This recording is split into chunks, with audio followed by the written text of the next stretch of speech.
I'm going to talk about something that's been bothering me.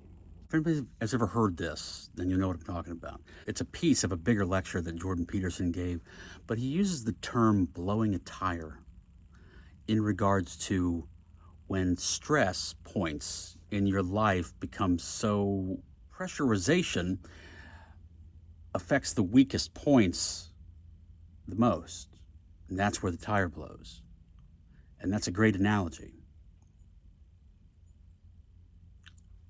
This is advice for the youngsters out there. Look at me.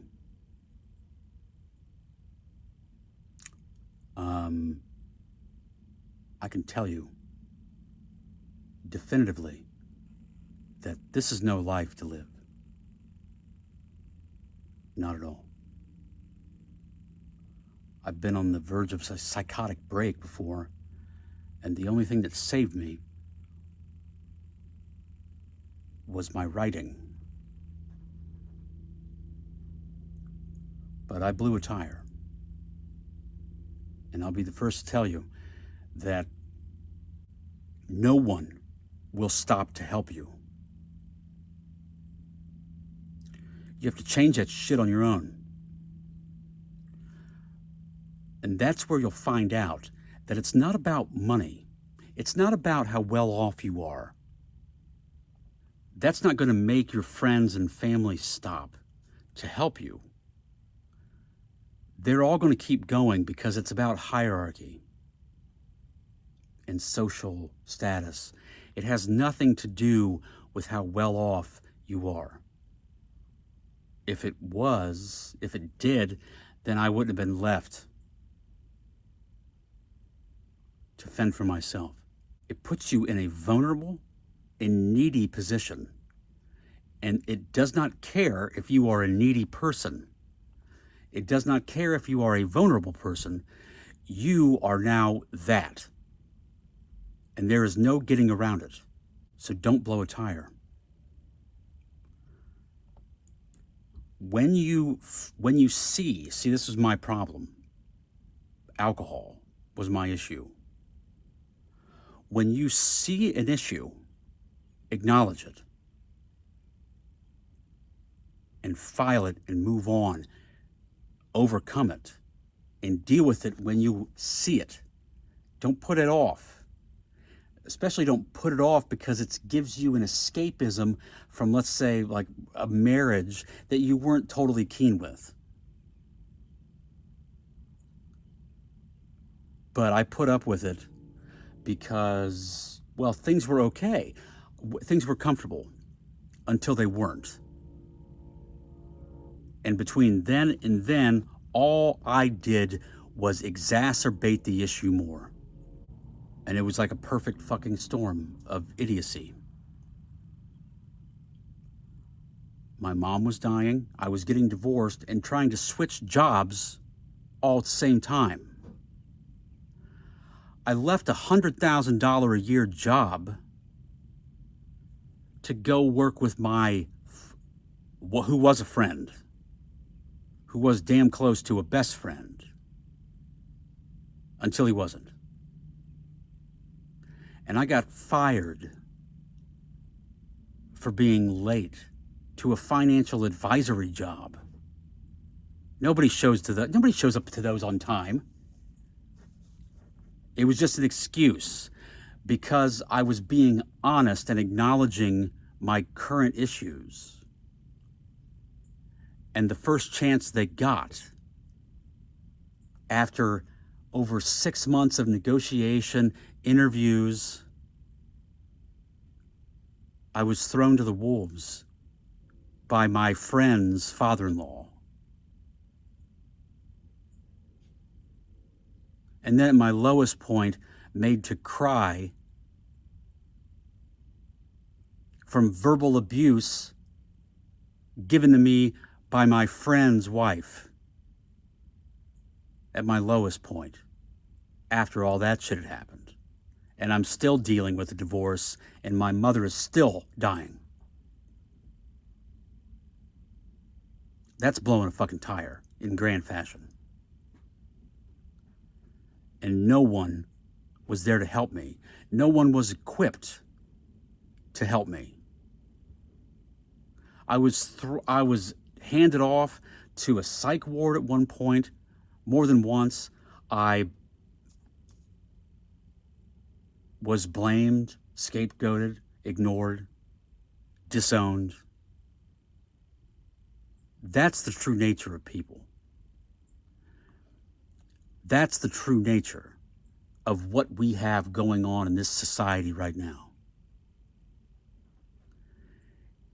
Is if you are vulnerable,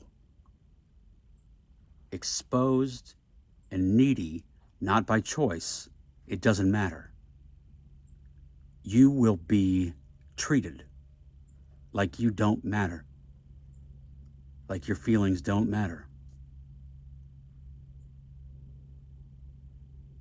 And then they want to know why I'm more than content now to not shower, to live in a barn and write, because that's where all of my self-worth is. And if it weren't for that, I'd be dead or in a permanent psychotic ward, because I was damn close to losing it. And up until a while ago, they were still, happy pills, you want to go to the hospital? Fuck you, no. I want to go to the hospital. You want to talk about inept motherfucking people? An associate's degree does not get you anywhere, especially in the realm of psychology. Give me a fucking break. I've forgotten more. And I have a BFA in arts. Not even a minor in psychology. I've read enough out of fucking magazines.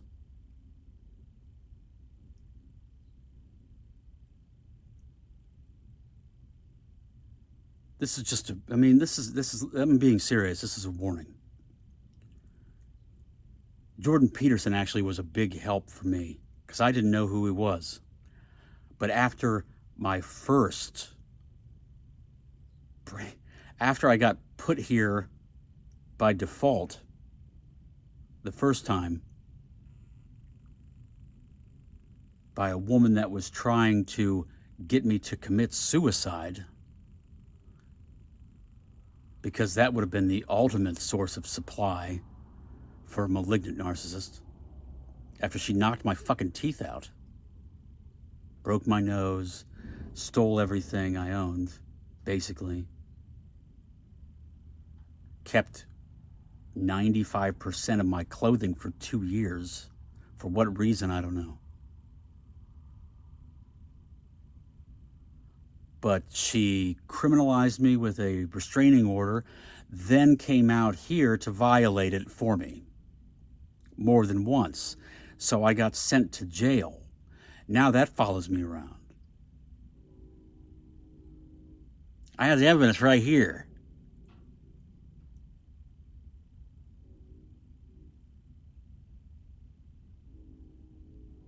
These people are lucky that I'm not crazy, that I'm sane, empathetic, overly feeling gentleman who is respectful when respected. Because much lesser men, and there are many of them, would have gone on a murder spree by now.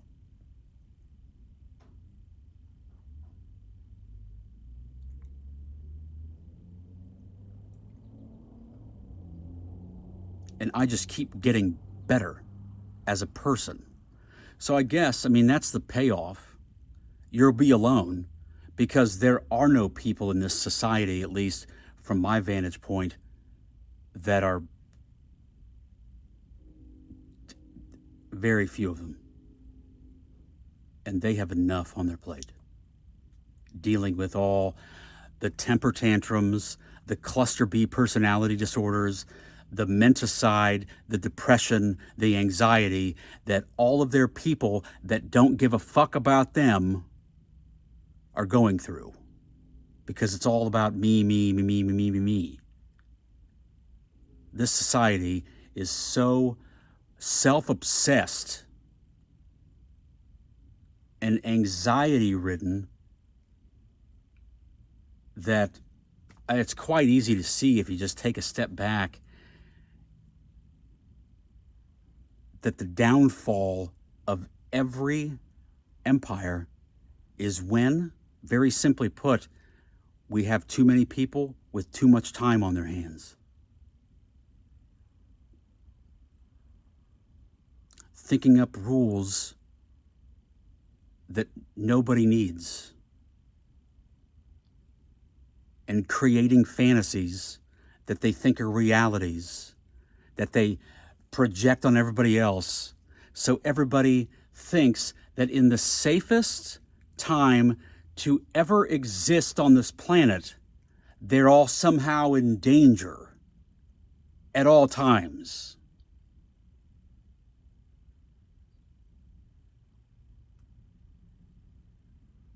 I mean, talk about a fucking fantasy perpetuated by nut jobs,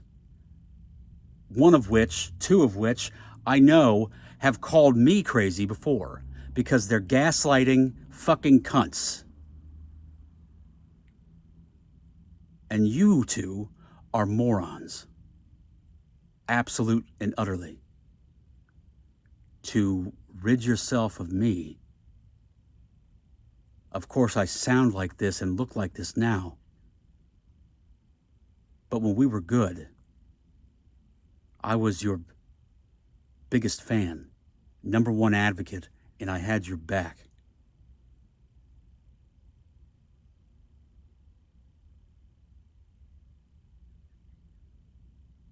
And if you both don't burn in hell, which I know you won't because there is no such thing, you'll be lucky just for what you did to me.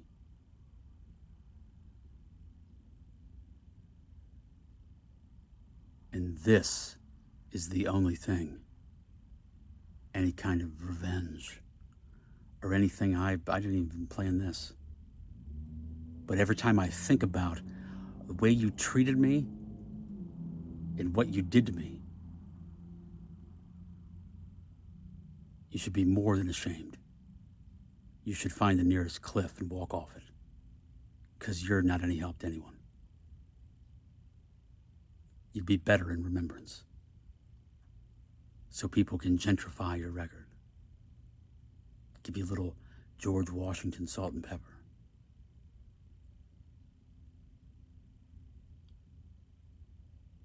You should be here begging on your fucking hands and knees to have me back, because you didn't ruin me, although you came damn fucking close. This is the reality, people. This is what happens. So don't blow a tire. You won't have to thank yourself for it. But if you make it and you have too much time on your hands, don't judge people and don't think of a bunch of rules nobody needs.